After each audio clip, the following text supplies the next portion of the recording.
Good morning everyone. Last lecture solid state में हम लोगों ने पैकिंग फ्रैक्शन कैलकुलेट करना सीखा था और हमने सिंपल क्यूबिक बॉडी सेंटर और face centre cubic unit cell में packing fraction packing efficiency calculate किया था। आज हम लोग देखते हैं calculation of density of metal by using unit cell method. मतलब अब हम मेटल का डेंसिटी कैलकुलेट करने वाले हैं by using unit cell method. Density is equal to simply we write mass upon volume। लेकिन हम लोग टर्म क्या यूज कर रहे हैं by using unit cell method. यहां जो डेंसिटी हम लोग लिखेंगे, density is equal to the effective mass upon volume of unit cell. Effective mass upon volume of unit cell. Last class में हम लोगों को याद होगा जो हम लोग इफेक्टिव वॉल्यूम निकाले थे उसको कैसे कैलकुलेट किए थे कि पहले जेड इफेक्टिव कैलकुलेट किए थे और एक एटम के वॉल्यूम से मल्टीप्लाई किए थे तो टोटल इफेक्टिव वॉल्यूम हमारा कैलकुलेट हुआ था। आज क्या करना है, इफेक्टिव मास कैलकुलेट करना है। सेम पैटर्न पे यदि हम लोग मास ऑफ वन एटम को मल्टीप्लाई करें किस चीज से, इफेक्टिव नंबर ऑफ एटम से, इफेक्टिव नंबर ऑफ एटम। अगर आप इफेक्टिव नंबर ऑफ एटम को मास ऑफ वन एटम से मल्टीप्लाई कर दें तो यही हमारा क्या होगा, इफेक्टिव मास। और मालूम है हमें effective number of atom is known as Z effective and the mass of one atom. Mole concept में हम लोग सीखे हैं इसको, mass of one atom is equal to the atomic weight upon क्या, Avogadro number is equal to the effective mass. तो भाई effective mass तो अपन कैलकुलेट कर लिए, अब क्या कैलकुलेट करना है, वॉल्यूम ऑफ द यूनिट से। यदि आप सपोज करो कि वॉल्यूम निकालना है हमें और लेंथ ऑफ यूनिट से आपका दिया हुआ है 8 सेंटीमीटर, तो वॉल्यूम कितना हो जाएगा भाई, volume of unit cell is equal to the a cube पर सेंटीमीटर क्यूब और density is equal to the effective mass के प्लेस पर हम लोग लिखेंगे Z effective into atomic weight divided by Na और volume of a unit cell कितना, a cube. अब यूनिट जरा बात करते हैं, मास का यूनिट क्या होगा ग्राम, वॉल्यूम का यूनिट क्या होगा पर centimetre cube. It means Z effective into atomic weight divided by a cube into Na ग्राम पर सेंटीमीटर क्यूब। ये आपका डेंसिटी कैलकुलेट हो गया। इससे हमारा कंपटीशन में क्वेश्चन क्या आया हुआ है, थोड़ा सा ध्यान क्या देंगे कि क्वेश्चन जब भी पूछेगा इस चीज पे ध्यान देना कि length of unit cell centimetre में है या पिकोमीटर में है।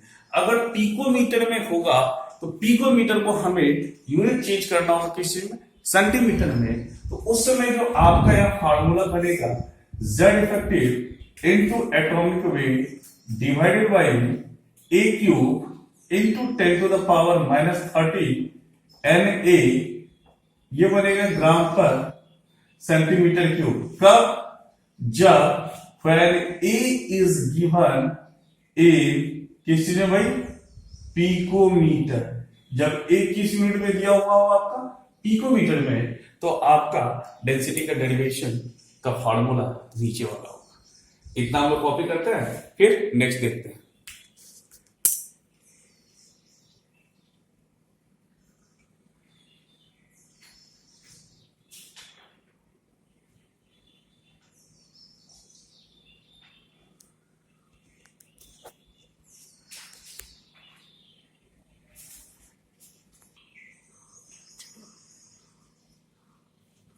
इतना हम लोग लिख लिए होंगे। अब इसके बाद जो हमारा टर्म आता है वो है क्लोज्ड पैक्ड स्ट्रक्चर। कि आपका क्लोज्ड पैक्ड स्ट्रक्चर जब आप बनाओगे तो क्लोज्ड पैक्ड स्ट्रक्चर में कितने परसेंट जो वॉल्यूम आपके थे वॉइड्स के, जो खाली जगह बचते थे उसको हम लोग वॉइड बोलते हैं। तो वॉइड की कैलकुलेशन के बारे में इसमें हम लोग बात करेंगे। तो हमारा टॉपिक क्या है अभी? Closed packed structure. वही क्लोज्ड पैक्ड स्ट्रक्चर क्या? जैसे ध्यान देंगे, क्लोज्ड पैक्ड स्ट्रक्चर में सबसे पहले हम लोग बात करते हैं 1D अरेंजमेंट का।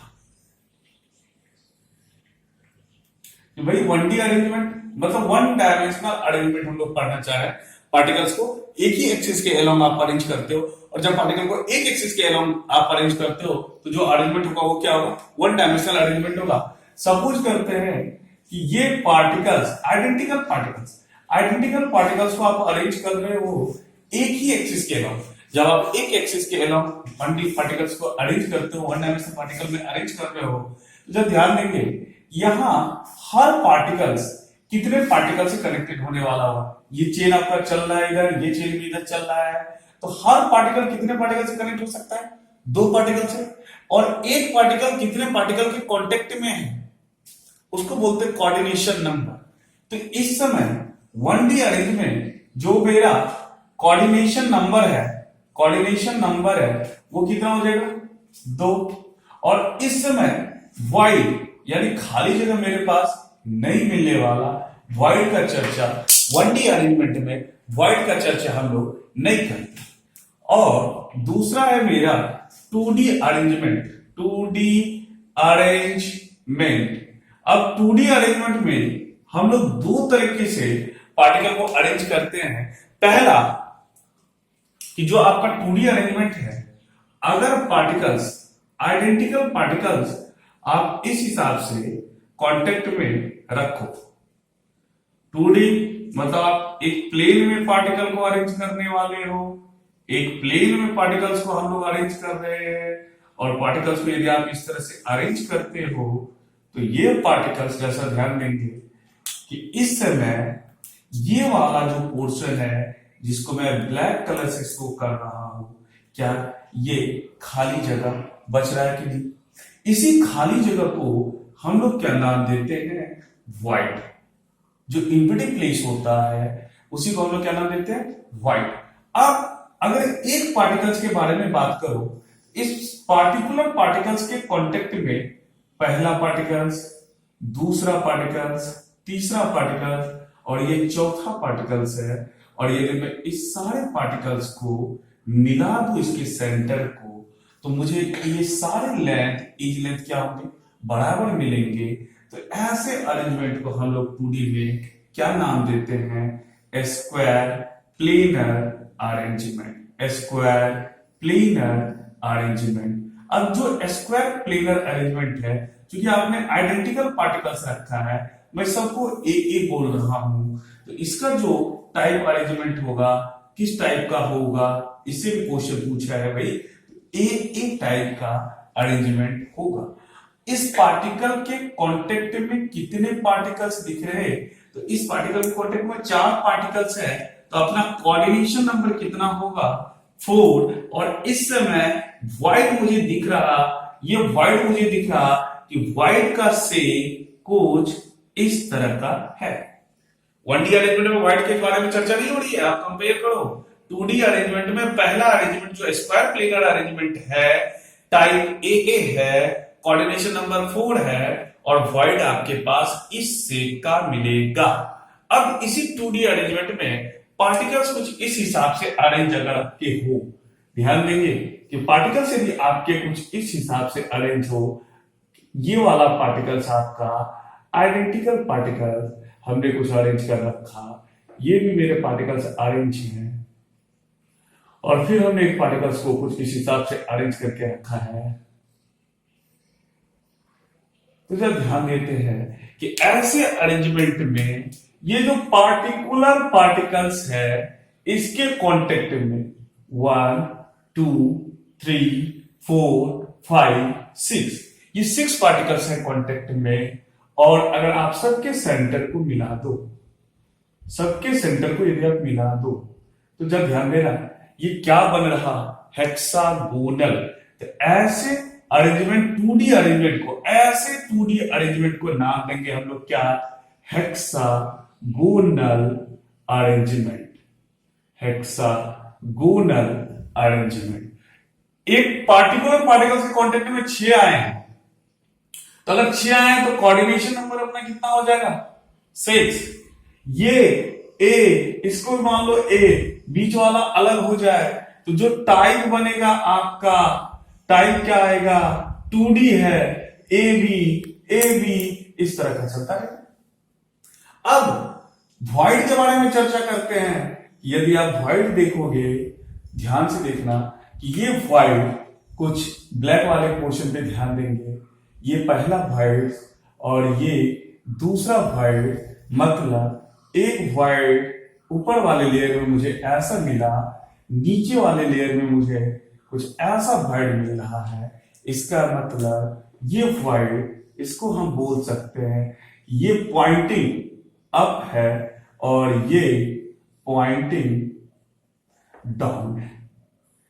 तो 2D में दो तरह के अरेंजमेंट पॉसिबल हैं, एक स्क्वायर प्लेनर अरेंजमेंट होते हैं, दूसरे हेक्सागोनल अरेंजमेंट होते हैं। स्क्वायर प्लेनर में ए टाइप का अरेंजमेंट होगा, कोऑर्डिनेशन नंबर 4 होंगे और वर्ड कुछ इस शेप का मिलेगा।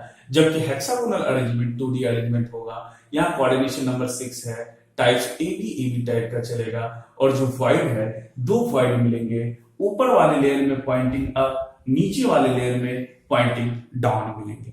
आप इतना कॉपी करो, फिर हम लोग 3D अरेंजमेंट पे बात करेंगे।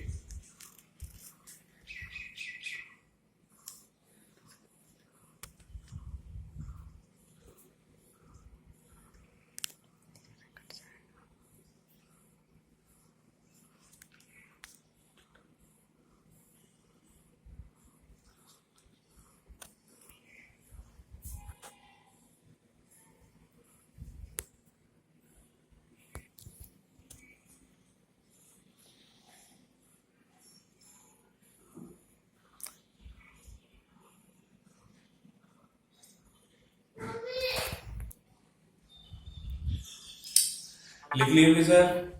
नेक्स्ट 2D अरेंजमेंट जब हम सीख लिए, तो 2D के बाद बात करेंगे 3D अरेंजमेंट। और 3D जो अरेंजमेंट होगा वो 2D अरेंजमेंट से ही हम लोग करेंगे। तो जब आप 3D अरेंजमेंट जब ध्यान देंगे, मैं बोर्ड पे बता रहा हूं आपको, तो बोर्ड तो आपका प्लेन है 2D होगा, और जो 3D करेंगे तो 3D above to the plane और बिलो टू द प्लेन भी आएगा। तो उस 3D फिगर को 2D में दिखाना थोड़ा मुश्किल है, तो हम लोग इमेजिंग करेंगे और इमेजिंग करके देखते हैं कि हमारा वो ज्योमेट्री कैसा होगा।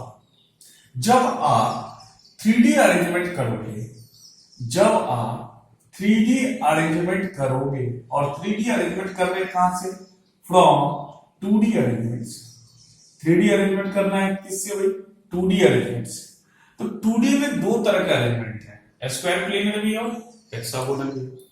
यदि आप स्क्वायर प्लेनर की बात करें और इस पे समझना कि आइडेंटिकल बॉन्ड को हम above to the plane arrange करना शुरू कर दें और बिलो टू द प्लेन शुरू कर दें हम लोग अरेंज करना, तो ये जब होगा तो ज्योमेट्री आपका जो कहलाएगा, इसमें 3D अरेंजमेंट में दो तरह के ज्योमेट्री आपके होंगे। कैसे भाई, जब देखेंगे एक क्यूबिक स्ट्रक्चर आपको मिलेगा। पहला कौन सा मिलेगा, क्यूबिक स्ट्रक्चर, जब आप स्क्वायर प्लेनर वाले से करते हैं, और जिसके वॉइड का शेप भी स्क्वायर प्लेनर के वॉइड की तरह ही मिलेगा। जब आप हेक्सागोनल से करते हो, क्योंकि हेक्सागोनल में आप लेयर यूज कर रहे हो, पहला लेयर दूसरा लेयर, अगर ये पहला और ये तीसरा आइडेंटिकल हो भी सकता है और पहला और तीसरा आइडेंटिकल नहीं भी होगा। यहां दो पॉसिबिलिटीज है, क्या क्या, a first and third layer is not identical. अगर पहला और तीसरा आइडेंटिकल नहीं है, तो पहला और तीसरा अगर आइडेंटिकल ना हो तो जो टाइप्स बनेगा वो बनेगा किस चीज का, एबीसी एबीसी, क्योंकि पहले और तीसरे को तो अपन आइडेंटिकल रख नहीं रहे, एबीसी एबीसी टाइप की ज्योमेट्री मिलेंगे। और इस समय कोऑर्डिनेशन नंबर आपका कितना होता है, 12। कोऑर्डिनेशन नंबर कितना होगा, 12। और जो ज्योमेट्री है उसको क्या नाम देते हैं, CCP, cubical close packed structure. CCP, cubical close packed structure. और एक पॉसिबिलिटी इसमें दूसरा बनता है भाई क्या, कि जब आप फर्स्ट और थर्ड लेयर को आइडेंटिकल 3D ज्योमेट्री में, first and third layer is identical.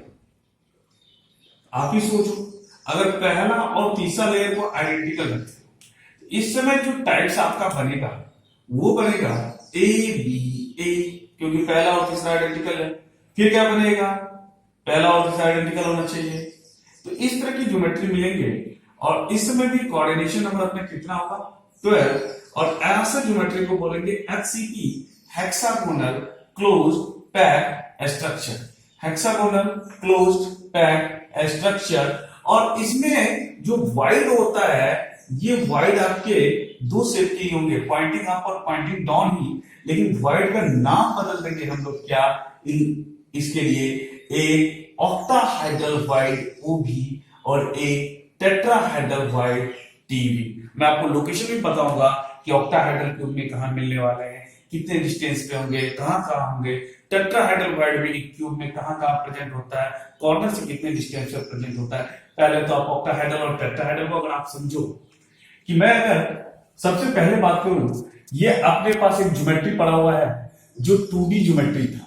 अगर मैं इस 2D ज्योमेट्री में एक बॉल को इस पे रख, आइडेंटिकल बॉल को हमने क्या किया, उस पे रखा, तो सिर्फ इतना शेप को अगर आप ध्यान में दो, ये मेरे कुछ पार्टिकल्स हैं जो प्लेन में थे, यानी 2D हैं, और इस पे मैंने एक और पार्टिकल्स को रखा, ब्लैक वाले को। तो अब जो इसका ज्योमेट्री बना होगा, ये ज्योमेट्री क्या कुछ इस हिसाब का नहीं होगा कि भाई ये तीन एक प्लेन में है और इसके ऊपर ये ब्लैक वाला पड़ा हुआ है। अब सबके सेंटर को यदि आप मिलाओ, तो सबके सेंटर को यदि मैं मिला दूं, तो हम क्या बना सकते हैं, यहां से एक tetrahedron, so called void is tetrahedral void. क्योंकि जो शेप वहां बनेगा वो टेट्राहाइड्रल व्हाइट कहलाएगा, क्योंकि टेट्राहाइड्रल का वहां पे फॉर्मेशन हो रहा है।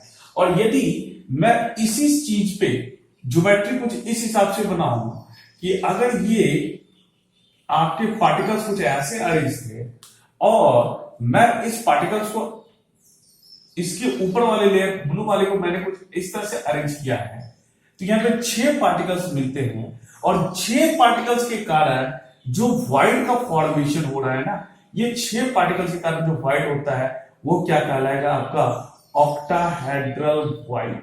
इसी को क्या नाम देते हैं हम लोग, ऑक्टाहेड्रल व्हाइट। तो अब टेट्राहेड्रल व्हाइट और ऑक्टाहेड्रल व्हाइट आपका कहां कहां क्यूब में प्रेजेंट होगा, हम लोग इसके ऊपर बात करेंगे। एकदम ध्यान में रखना कि जब आप पहले और तीसरे लेयर को आइडेंटिकल नहीं रखते हो, ज्योमेट्री एबीसी टाइप का पैटर्न कहलाता है, कोऑर्डिनेशन नंबर 12 होते हैं, और geometry cubical closed packed structure CCP structure कहलाएगा।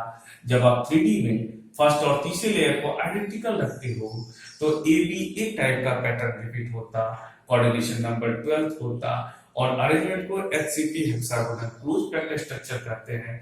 दो ही तरह के वाइड यहां भी आते हैं, पॉइंटिंग अप और पॉइंटिंग डाउन वाले। और एक वाइड आपके कहलाएंगे ऑक्टाहेड्रल वाइड, दूसरे कहलाएंगे टेट्राहेड्रल वाइड। ऑक्टाहेड्रल वाइड के लिए जब आप इस अरेंजमेंट के प्लेन वाले अरेंजमेंट के एवन टू द प्लेन अगर आप एक पार्टिकल्स को अरेंज करते हो, तो पार्टिकल कुछ इस शेप में आएगा। और चूंकि एक टेट्राहेड्रल का फॉर्मेशन होगा, तो क्या देखा कि यदि आप इस प्लेन वाले के ऊपर एवन टू द रखते हो पार्टिकल, अरेंजमेंट कुछ इसी हिसाब का होगा, एक टेट्राहेड्रल फॉर्म कर सकता है। So void is known as octahedral void. अब 3 पार्टिकल्स ब्लैक वाले आपके प्लेन में हैं, तीन पार्टिकल्स हमने क्या किया, एबल टू द प्लेन रखा। तो वॉइड का जो फॉर्मेशन होगा वो क्या कहलाने वाला है, ऑक्टाहाइड्रल वॉइड्स। नाउ हम लोग बात करेंगे सिमेट्रिसिटी पे और लोकेशन ऑफ द वॉइड पे।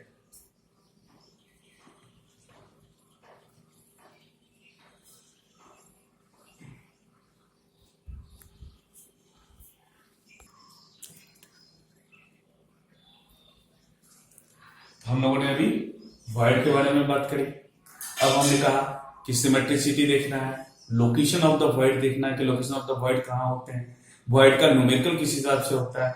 हर साल कंपटीशन में आपके क्वेश्चन आते हैं। तो जिन्होंने आपके सॉलिड स्टेट के लिए वीडियो लेक्चर नहीं देखा है, आप उसे देखो, लाइक करो, सब्सक्राइब करो, दोस्तों को भी बताओ। जो भी डाउट है, जो न्यूमेरिकल आपसे सोल्व नहीं हो रहे हैं, आप मेरे कमेंट सेक्शन में उस क्वेश्चन को भेज दो, मैं आपको उसे सोल्व करके बता दूंगा। और नेक्स्ट लेक्चर मेरा आपका होगा सिमेट्रिसिटी इन अ क्यूब, और सिमेट्रिसिटी सीखेंगे तो फिर हम लोग लोकेशन के बारे में बात करेंगे। Thank you.